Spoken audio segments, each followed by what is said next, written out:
Second round में पूरा chance मिलेगा, आप एक्सप्लेन कर लेना। शैलेंद्र जी आपका स्वागत और धन्यवाद। अगर क्या हो जाता, आसमान फट पड़ता अगर अखिलेश यादव जाकर अगर जेपी की प्रतिमा पर माल्यार्पण कर देते, क्या ऐसा हो जाता? क्यों रोका गया? आपको निश्चित बुरा लगा होगा। श्रद्धा और आस्था के सवाल इसे राजनीति से जोड़कर नहीं देखा जा सकता। क्या हो सकता था अगर वो वहां चले जाते, और क्या हो जाता अगर वो वहां नहीं जा पाते?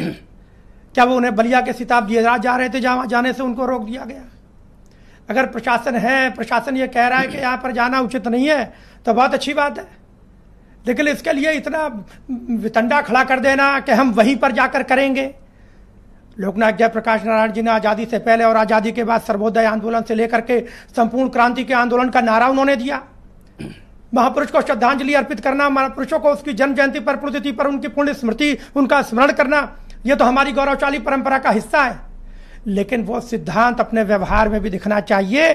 जो लोग कांग्रेस के खिलाफ आपातकाल के अंदर इंदिरा गांधी की तानाशाही नीतियों के खिलाफ संघर्ष करते हुए, जिसमें न केवल भारतीय जनसंघ बल्कि राष्ट्रीय स्वयंसेवक संघ के अनगिनत कार्यकर्ता 18 महीनों के लिए जेल में निरुद्ध हो गए, उनके ऊपर बर्बर अत्याचार किए गए, और उनके साथ किस प्रकार के नृशंस सरकार ने दमनकारी नीति अपनाई, ये आज इतिहास में और कथानकों का हिस्सा है। ये एक प्रामाणिक हिस्सा है। बीजेपी जिसके नाम में जेपी है, वो जेपी के को लेकर कोई कार्यक्रम आयोजित नहीं करना या उनको लेकर कोई सरकारी कार्यक्रम को भी न करना, ये थोड़ा अचरज में डालता है कि कुछ पॉलिटिकल डिफरेंसेस आइडियोलॉजी के हैं। सरकारी कार्यक्रम हो या न हो, कार्यक्रम असरकारी जरूर होना कोई चाहिए। बहुत याद नहीं किया उन्हें। नहीं, ऐसा नहीं है।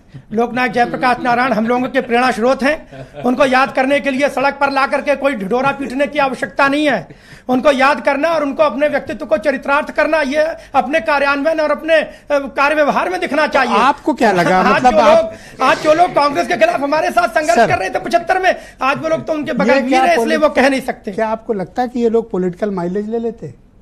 क्या ऐसा है जेपी में कि इनको माइलेज मिलता और आप मतलब बीजेपी को नहीं मिलता? मेरे ख्याल से बीजेपी को ये काम करना चाहिए। मुझे नहीं लगता कि किसी महापुरुष को श्रद्धांजलि अर्पित करना और उसकी पुण्यतिथि या जन्मतिथि पर इससे कोई पॉलिटिकल माइलेज जाता है जी। लेकिन उसके लिए कोई जिद पकड़ करके किसी हठधर्मिता के साथ में कोई काम नहीं होना चाहिए। ये पुण्य स्मृति या जन्म जयंती एक शुभ अवसर है, हम उनसे प्रेरणा लेते हैं। उनसे प्रेरणा लेना है। अगर उनके नाम पर कोई एक सर प्लीज, अगर लखनऊ में उनके नाम पर कोई इतना मेगा कंस्ट्रक्शन है, मेगा बिल्डिंग है और वहां प्रतिमा लगी, तो वहां जाकर करेंगे तो अच्छा लगेगा। मेगा कंस्ट्रक्शन में गलत क्या है? नहीं, मेगा कंस्ट्रक्शन जाते, वहां पर श्रद्धांजलि अर्पित करते, बहुत अच्छी बात थी। आधी रात में दीवार फांद जाते, टीन शेड लगा था तो पार नहीं कर पा रहे थे, तो वो दीवार फांदने का जो रिकॉर्ड था वो पूरा नहीं हो पाया। इसके लिए तो राजपूत जी के पास एक प्लान था। नहीं, उनके पास प्लान था। 2 लड़के, इनके पास 2 लड़के थे। सर एक सेकंड सर, 2 लड़के तो यूपी में पता है, यूपी में कौन 2 लड़के, यूपी के 2 लड़के सबको पता है। उन्हीं 2 लड़कों को आज कन्विंस नहीं कर पा रहा हूँ मुझे कि प्रतिमा और कोई लड़की नहीं मिल रही। धन्यवाद सर, बहुत शुक्रिया। मैं राजेंद्र गौतम जी बहुत ही सर, पहला राउंड है सर। राहुल जी ने शादी नहीं की।